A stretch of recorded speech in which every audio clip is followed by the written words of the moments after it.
What we're going to do today is we're going to have three different guests. We have Monem Salam, who's Executive Vice President at Saturna Capital, which is the home of the Amana Mutual Funds. And he's also co-fund manager of the Amana Income Fund and the Amana Developing World Fund. Amjad Quadri, who lives in Chicago, works in Chicago, and covers an area. He's a regional manager. He specializes in 401ks for nonprofits and for small businesses.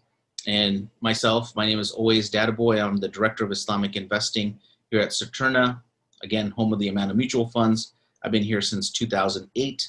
So we're going to talk about, in your retirement plan at work, is it halal, or does it have things in it that you don't want?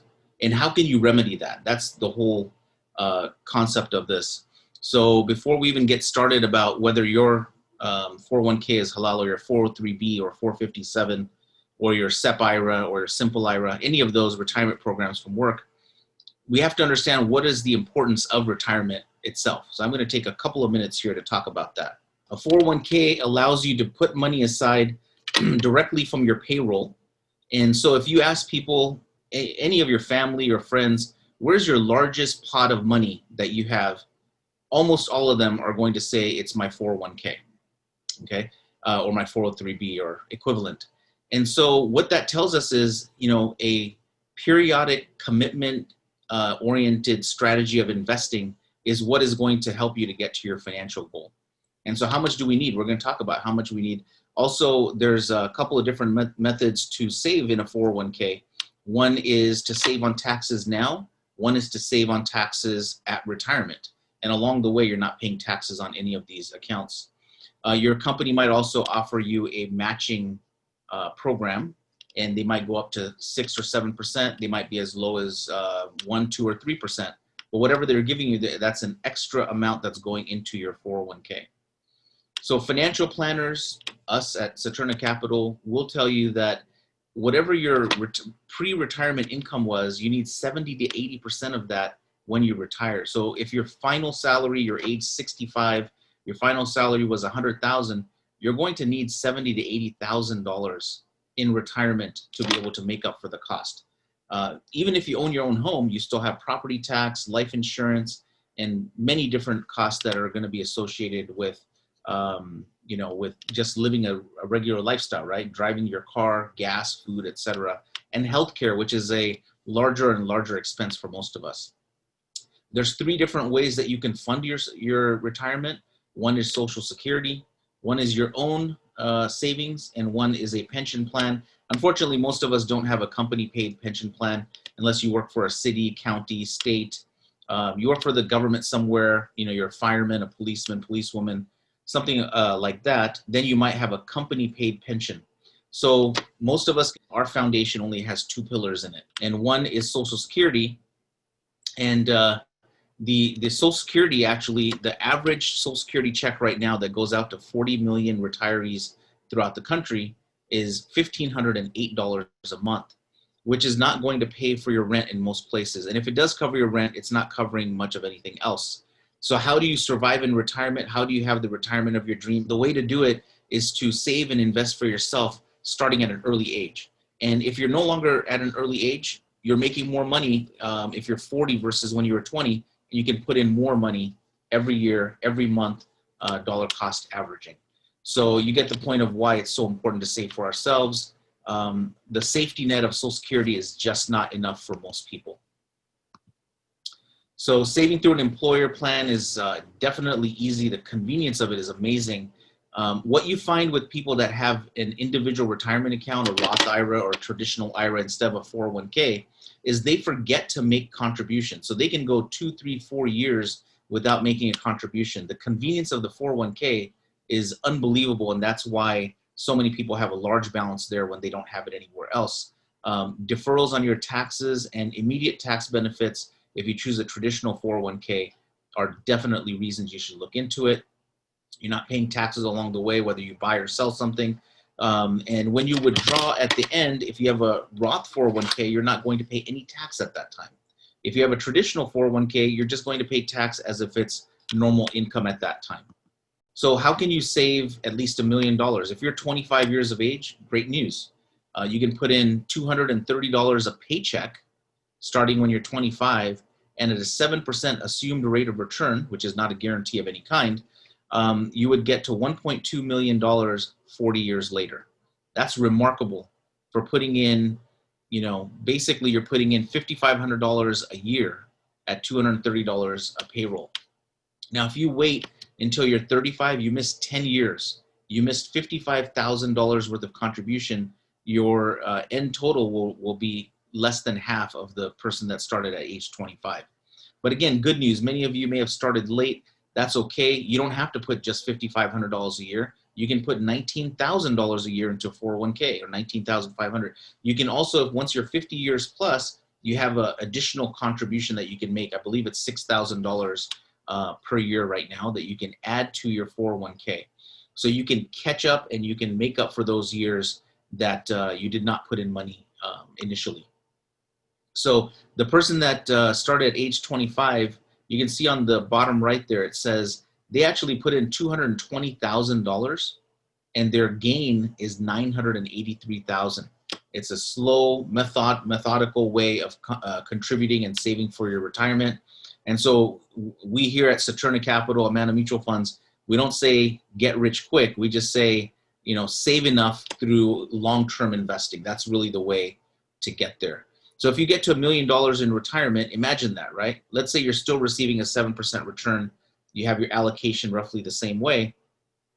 If you pull out $70,000 per year from that 401k, your $1 million is going to continue forever, right? Even on your passing, you could leave it as a legacy if it's an average 7% rate of return. You can pay your zakat from it. You can pay your housing and everything else.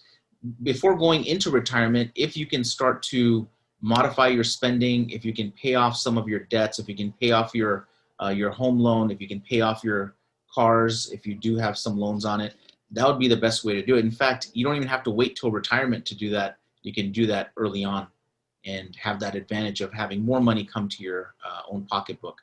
How do you invest for the future? How do you make the selection when you're at work?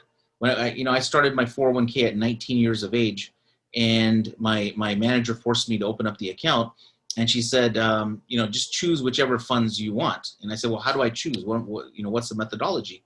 If you had stocks from 1928, and this particular chart goes to 2013, but this rings true all the way to today, you have a 9.6% average annual return, even though you've gone through the Great Depression, 9/11, the tech bubble, the Great Recession of 2008, and even COVID earlier this year.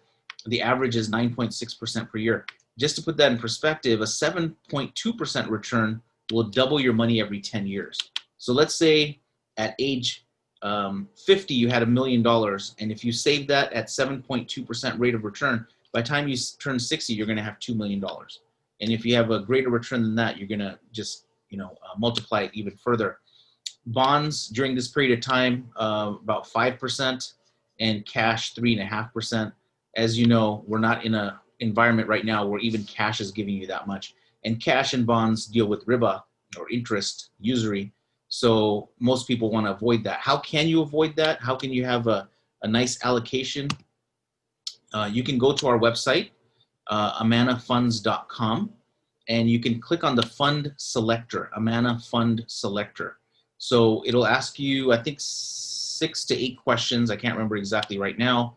And it takes you maybe 5 minutes to complete. At the end of it, it'll send you right then and there, it'll send you a PDF that says this is what you could invest in. So it'll say 25% in Amana Income, 25% Amana Growth, 50% Participation Fund, which is the equivalent, if you want to call it, of a bond fund. It's not debt-backed, it's asset-backed. Developing World Fund will have an allocation as well. So you can use this for money that you invest with us directly, or if you're buying our funds through your 401k, if you have that advantage right now, you can go to our website and figure out what percentage you should have, because there is ramifications of what you choose. So obviously we want you to invest with caution. If you go to our website again, you can get a prospectus, our annual report, and so much more fund fact sheets, information about IRAs and HSA accounts and HUD accounts and so forth. You know, all four of our funds are based on Islamic principles, so they're what we call halal funds or Sharia compliant. The income fund started in 1986, 34 years ago. Yeah, 34 years ago. And it's all dividend paying stocks that are within there. The growth fund, growth oriented companies, all stocks. Developing world fund is in the emerging markets.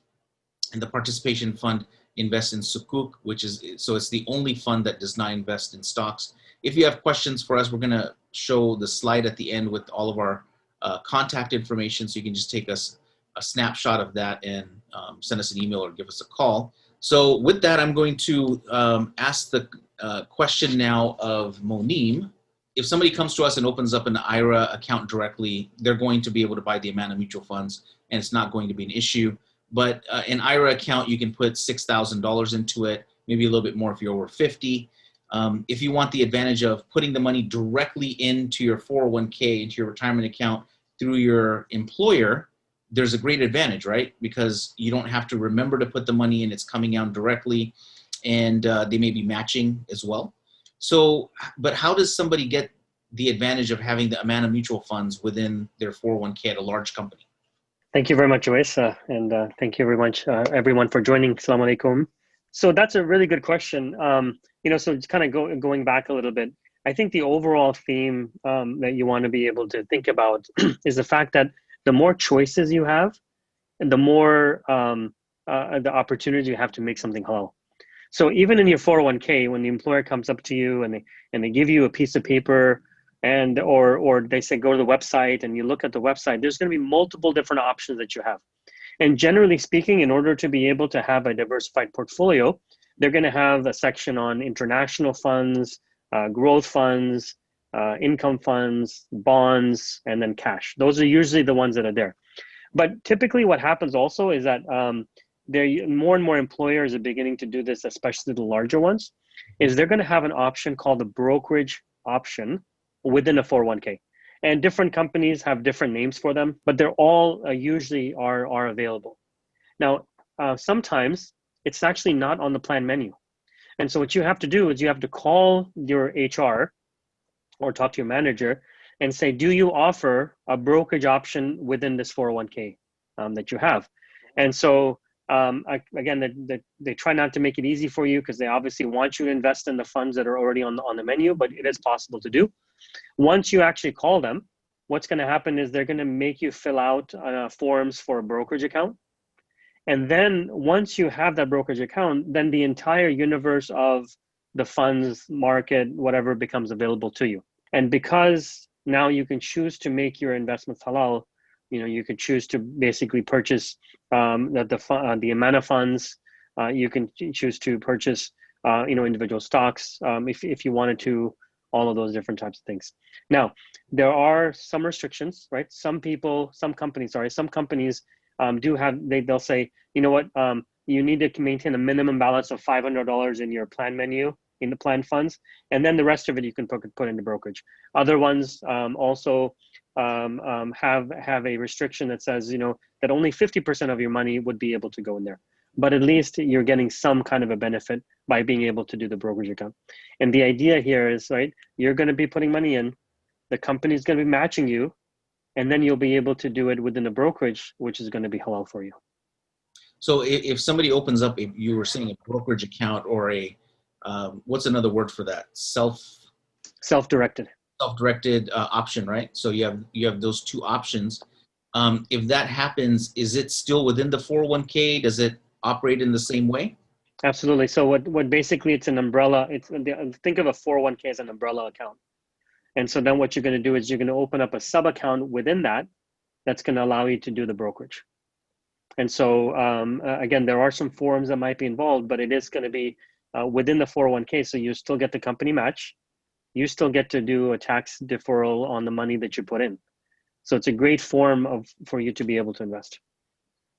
Does it cost the employer a lot more money to open this option up? Like, because, you know, I've had people come to me and say, what is the reason my employer doesn't offer this to me? Are they going to be upset if I ask them? What are your thoughts on that? I mean, I think cost is one aspect of it, but I think the bigger part of it from an employer perspective is the liability. And that is that because you are able to buy anything in the market, the liability part of it says is that, like, well, let's supposing you go out there and you buy something that goes down in value a lot. Maybe it goes bankrupt, right? Now you lost the money. You could technically go back to the employer and say, hey man, you allowed me to put the money in and I lost all of it. And so that's what they're afraid of. And so they don't try to make it openly, something that they'll tell everybody about, but it is something that's there, and you do have to call your HR and find out about that. Okay. Now, in some cases, some of the large tech firms, we won't mention them here, but we visited many of them in Silicon Valley and different places. They have Muslim employee groups, and they've decided to come together and go to HR and ask their HR to start up this brokerage account, right? So is that something that people can do? Because what you're mentioning here is somebody that has a 401k that might already have a brokerage option available. What if they go to HR and their HR department says, well, we don't have a brokerage option, so you don't have that option? What would you do in that case? Yeah, I mean, that's luckily we've been, both you and I always have been around long enough in the industry to be able to help a lot of these companies create these brokerage options. So definitely, it is going to be demand driven. And so, a lot of times what the Muslims groups did was they actually approached their HR and said, look, we don't have an option to be able to make an investment because none of these choices are halal. And so we want you to open up a brokerage so that we can do that. Now, there's two actually ways to do that. Let me back up a little bit. One is to be able to get a halal fund onto the plan menu. The second way to do that is to be able to open up the brokerage.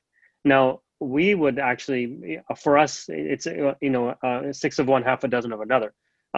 If you can get one of the amount of funds onto your menu platform, great. That makes life a lot easier for everybody that's participating in the plan. And you'll find that many times our funds do very well. But and most likely they're not going to allow that because they have their own committee that decides these things and those type of things. Then you go to them and say, look, give options to the employees because there is no option available for us to make it halal. Now, that being said, now if you only have the Muslim group going in there, it's good, but it might not be enough. So what you might want to do is you might want to call, talk to the Christian group and say, hey, would you like to have a faith-based fund in there, or would you like to have options from the brokerage? And then another option would be to talk to the environmental group and say, hey, none of your funds are environmentally friendly. Wouldn't you want to have a brokerage option that would allow you to buy funds that are environmental? So try to make coalitions within the different groups of your organization so that you can approach HR from a larger perspective of, hey, it's not only Muslims that are asking for this, it's a lot of people that are actually asking for this. Now, if your company is small and you know the owner, then yeah, you can go up to the owner and say, look, please, allow one of the halal funds, the amount of funds into the plan menu, and there will be a lot more, willing to do that because there's a close relationship. Whereas in a larger company, that might not happen. And we are getting questions in the chat group, and I'm going to take those into consideration. I'm going to stay on Monem here for a second. So there's something called discrimination testing on a 401k. So I used to work at a large company before, and at the end of the year, if you put in the maximum or near the maximum, oftentimes you would get a check written back to you that would come back because not enough people participated in the plan, right? So, have you heard of Muslims not participating in a 401k because they don't offer halal options? And would that be a selling point to the company as well? Absolutely. I think, especially when you're a smaller company, that becomes much more prevalent in the fact that, if you have 2 or 3 people that are not wanting to put money in because the investment that you're making on halal, it gives more of an impetus to the owners to say, if I want, as an owner, if I want to save money to maximize my investment, then I better allow other options that are available for some of the employees. Now, if worse comes to worse, you don't have a brokerage option and, they won't add you to the plan menu, right? All hope is not lost because there are other plans that are available, individual, not the company, that you can actually take advantage of. For example, a traditional IRA or a Roth IRA, right? Both of those allow you to put away $6,000. What that allow you to do, 6,000 for yourself and 6,000 for your spouse. So at least you'll get to do the 12,000. Now, unfortunately, if you do have a company match, they're not going to match you in the IRA, right? So that's the kind of the disadvantage of the IRA. But if you are focused on the halal, then you're better off in doing the IRA. Okay, good answer there. So one of the questions is, if you do have a brokerage account within your 401k, can you automate it? And so, like, for example, every paycheck you have $500 going into your 401k. Now it's going to the brokerage account. Can you have it automatically go to the brokerage account? My understanding is some plans can do that. Most of them do that. And then what you can also do is let them know that you want to buy these funds each time. So it's like auto purchasing. Have you found the same thing? I have, but it is company specific, and so you should definitely, when you're filling out the brokerage account or talking to them, definitely ask them that question. It might be something that they don't allow, and that in that case, maybe every month, whenever that, or every twice a month, depending on your pay periods, if you will need to go in there and kind of do the allocation that's actually there. Now, remember, it's important to do that, because if the money goes into the brokerage and then you don't do anything with it, it'll sit in the money market account, which is also not allowed because it's earning interest. So it's important for you to kind of stay on top of that. Maybe make a reminder in your Outlook or whatever calendar you use to be able to go in every pay period and be able to allocate those funds. So even though this takes time, and you're saying the money's going to sit there in a money market account, and there's steps you have to take, it's not automated in some cases, it is totally worth it. And I gave you the example of someone that starts at age 25 and goes until 65 and ends up with $1.2 million. There's a lot at stake here. There's a reason why we really should take this seriously, even though it's going to, make you take a little bit more time every month. But you can make a calendar entry and just, every month you're going to take 20 minutes to go handle your 401k if it's not an automated system. And, as you get more comfortable with this and you start talking to other people at work, you can also go talk to your employer and say, look, we've been doing it this way. You could make it a lot easier for us. Employers really do want to help you. So Amjad, I want to ask you a question. Somebody brought up TSP because a lot of folks work in the federal government, and that's basically a 401k for government employees.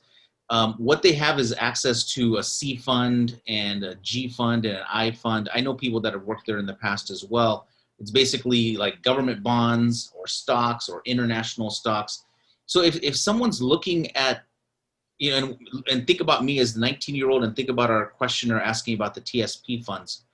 If I'm looking at a fund and it says growth fund or income fund, what's so wrong with that? Why do I need to consider something else? So it's interesting you asked that. And right before I jump into that question, just on the automated one, every time I've worked with clients, there's usually a way to automate it. So I just want to encourage everyone to try it. Don't be worried about trying to have to do it monthly. Majority of the times when I've walked clients through it, they can just automate the whole thing. One of our questions in the chat was for Fidelity. They are the most familiar with us. And when we do a three-way with our clients, they're like, let me guess, you want to do the amount of funds. And usually that ends up being true. Fidelity is just very used to getting calls from Muslim clients that want the amount of funds. So for anyone that's out there trying to do that, just know that it's been done and it's easy, and now they're getting very familiar with it. To go back to the question about the TSPs, so when we're looking at, and this applies to everyone actually, even if you have Fidelity and you just have some, target dated funds or something else, when you're looking at those and you think, hey, you know what, international, that looks like it'll be halal. What happens is a lot of times, for diversification, for other reasons, they will inevitably have alcohol and some financial institutions within those funds, because that's part of what makes up the international fund or part of what makes up a, S&P fund. So that's the reason why it's best for us to look further into them and to find a way to get one of the Islamic funds on there. Okay. So what is a target date fund? Why is that not going to be halal for you? Besides the stock portion, what else is going on in there?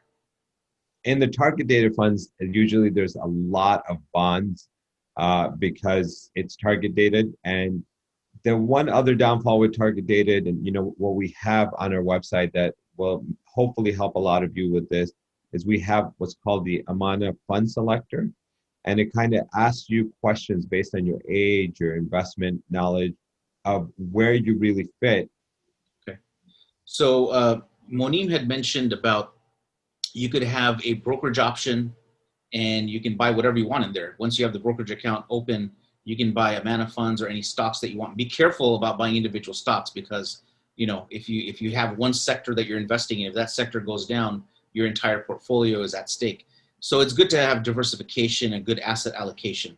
But, you know, some small companies, you could have a company with, I'm thinking about one with 20 attorneys, and one of the attorneys decides, hey, you know what, I learned about the Amana funds. I need this in part of my retirement. What can they do that's different than opening up a brokerage account? This is mostly pertaining to small companies.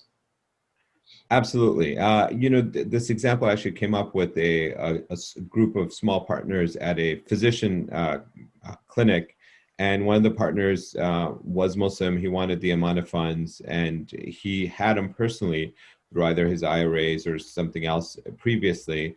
And, you know, I mentioned to him that, you know, one of the ways, because you're a smaller company, is they can add the fund directly as one of the fund menus.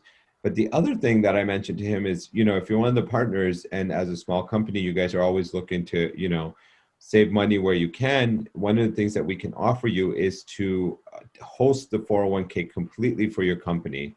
And what that will give you is you can keep the funds that you have on there. You can keep those, but you can add the amount of funds as well.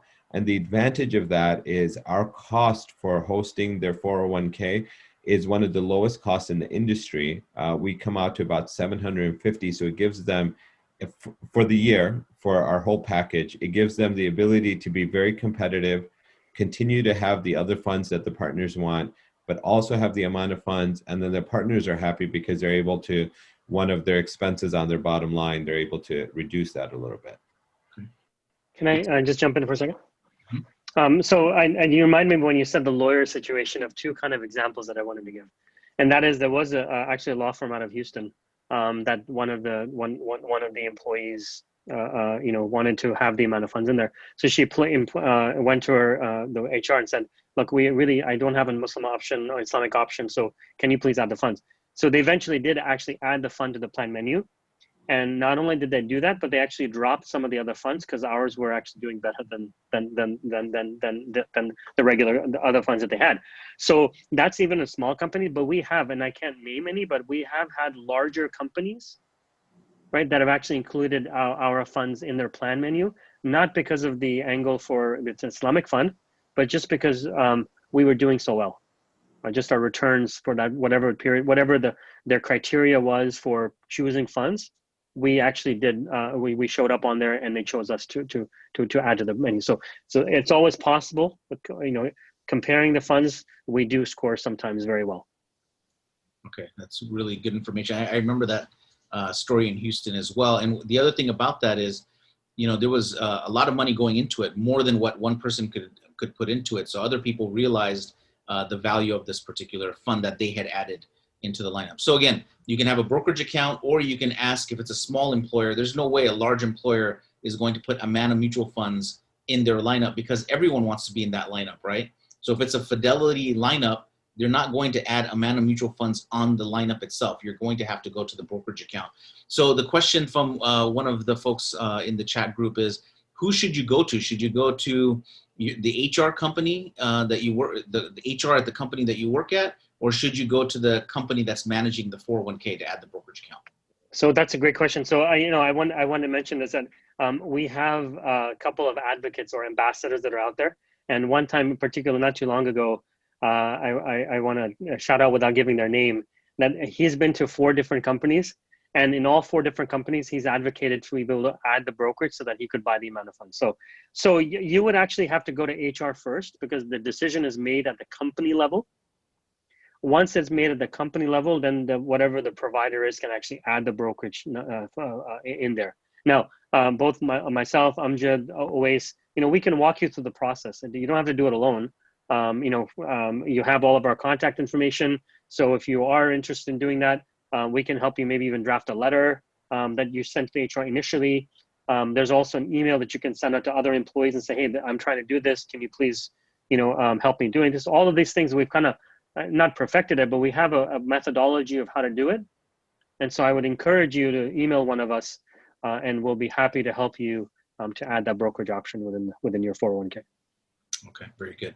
A quick question for you here on, so I was looking up, actually, I looked up some statistics and I found one from the Bureau of Labor Statistics from 2017 that said that the average person after, from when they started work at age 18 up until 48 has had 11.7 jobs. Now that's not my experience, right? My experience is I worked like at a small place for 4 months or so, working weekends. And then I had 2 jobs, 19 years and now 12 years here. So it doesn't work for everyone, but for some people, they're working 12 jobs by the time they turn 48. So what happens with all those old 401ks? What do we do with those, Amjad? So what we encourage a lot of people to do is, there's several reasons, but we encourage them to move them into traditional IRAs. And you can move all of them and keep them in one place so that you're not thinking, hey, what happened with this 401k? Where is it invested? And when I get calls from people that either want to move over their old 401ks, or if they want to just put everything together, a lot of times they don't know what their money is invested in at the companies that they used to be at. So to make that easy, you can put it all into one place in a traditional IRA with us. And depending on where you're at currently, you can continue to actually fund the traditional IRA at $6,000 a year and continue to add to it as well. That way you'll continue to grow your retirement funds. Okay. So going back to rollovers, right? So you have something sitting around, there's $3,000 in it, something you had 20 years ago and you didn't have much money in it. Then you have another one at 75,000, then you have one at 50,000. You can actually consolidate all of those into one company. Now, the benefit of that is, so your family knows where to find them. I remember talking to an imam one time and he said, I had an old 401k. I said, how long ago was it? I left the company 15 years ago. Do you know where it's at? He said that I think the company's changed so often, I don't get a statement anymore and I don't know which company it is. So it took him, I think, a year or two before he could find the 401k. I gave him some ideas of how he might be able to do that. So, put it all in one place. It's Sharia compliant. You have people to talk to that can assist you as well. I think these are all good reasons to try to consolidate and make your life a little bit easier. Monem, this year, there was the CARES Act that came out. And the CARES Act had a few new nice benefits for people, taxpayers in America.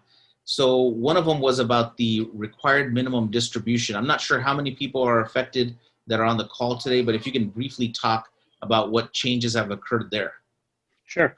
Thank you. Then generally in industry parlance, it's called RMD, which is required minimum distribution. And what that says is that if you have a traditional IRA or a traditional 401k, which is the tax deferral part, not the Roth 401k, the IRS actually requires you to take money out of your account when you turn a certain age. Now, before the CARES Act, that age was 70 and a half. So for example, if you're working and you're putting money in, throughout the years, you turn 70 and a half, and the IRS is going to make you take money out of the account. And there's a formula that every year they came up with. And basically it's based on the average person's life expectancy for that year. What the CARES Act did was it actually extended it from 70 and a half to 72 and a half. And that's, gives you 2 more years of being able to save a little bit more and also maybe put some more in there before you begin to take the money out. Now, a lot of people that I know of, and they're true to their word. Someone said, you know what, I'm not going to retire. I'm just going to work for the rest of my life. And I know people who are 75 years old, still working almost full-time, maybe part-time, those type of things. And, the RMD that they get, they might not even need. And so one of the things that you can do, is to be able to take advantage of taxes and those type of things, is that an RMD allows you, or any withdrawal from an IRA, you can directly have that withdrawal given to a charity. When you do that, there's actually no tax consequences for it, and your AGI doesn't go up and down based on the money that you take out. And you can only do that up to $100,000, but for most people, that's a pretty significant amount. It benefits the charity. It benefits you from saving taxes. It benefits you from giving sadaqah. There's a lot of benefits from being able to do that. We had a question about, is the 403B different than the 401k? So it reminded me of another question, but basically you have any type of retirement program that somebody's providing your company, this all applies to that. So whether it's a 401k, a 403B, et cetera. I'll give you a quick example. The state of New Jersey, for their colleges and universities, they have, thousands of employees there. They have 6 different 401k. You thought your job was difficult of choosing which investments to choose. Before you even choose your investments, you have to choose which company you want. So there's 6 different companies. And once you choose that company, then you can select which funds you want to purchase. So one of the 6 companies is Voya in New Jersey. And so if anyone's here from New Jersey, you can spread the word. The Voya plan added the Amana mutual funds. So if you have that one, you can go in and purchase the Amana mutual funds through Voya. And that's the only one out of 6 that you can do that with. So Monem, there's the 401k, the 403b, the 457, the Simple, the SEP, all of these, what we're saying today pretty much covers a lot of this. But what if somebody, because we've had some experience with this, somebody comes to you and says, my employer had some type of benefit for me. I'm retiring. There's 120 or 150,000 or more or less. I have options, and I can have a monthly amount. I can do something else. What would you say to somebody like that? What is something they should look at there? So thank you for the question. I think what you need to look at is, first of all, what they're going to be doing is they're going to basically be giving you one of maybe 2 choices, right? Number one is they're going to be saying you can take it as a lump sum. I mean, take the entire money and they give it to you. Now, you can make that tax efficient because you can take the lump sum and put it into a rollover IRA, as Amjad was talking about. The other option they'll give you is we can keep the money, but we'll just on a monthly basis just give you a salary, basically, for example, a pension every month for that. Generally speaking, from a financial perspective, I usually recommend taking the lump sum. There's a lot of advantages to that. One, again, the utmost, since we're talking about this on the seminar, is, again, you can control your investments and you can choose to make them halal. So that's one part of it. The second part of it is that, and this has happened, is that a lot of companies have pensions that are underfunded.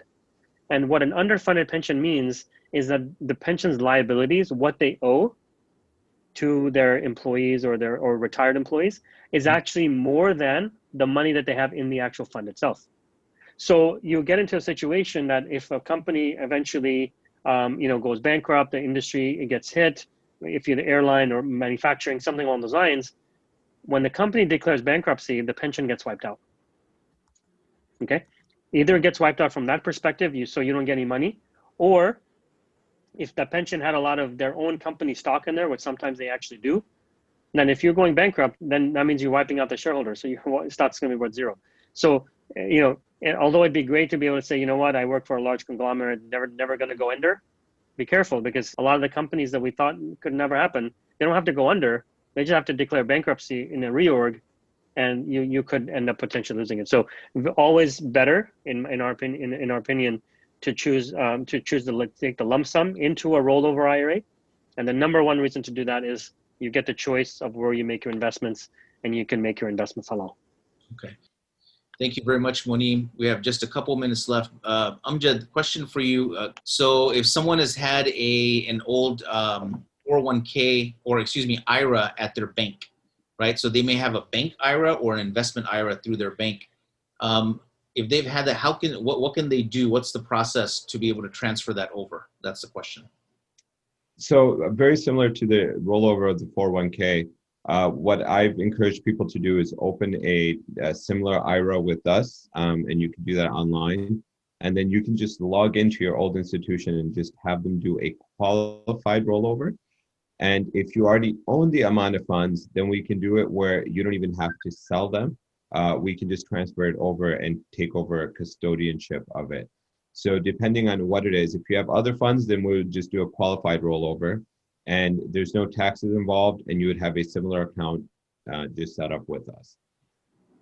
Okay, very good. Thank you for that. Thanks for answering that. Thank you for everyone for asking your questions. Amjad has provided his information as the latest chat messages there. Monem is at MONEM at Saturna.com. I am at OMD at Saturna.com. So, give us a call or email us if you have questions, or you can just go to our website and get more information from there. The way that we operate is we just like to provide the education and the information and let you make the best decisions for yourself.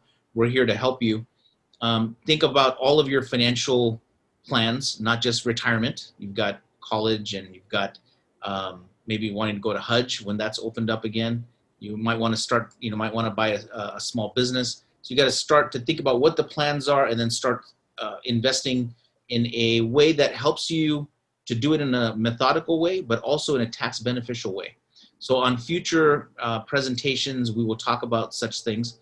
I think one of the next ones we'll be talking about the donor advised fund. We thank you for being on this one.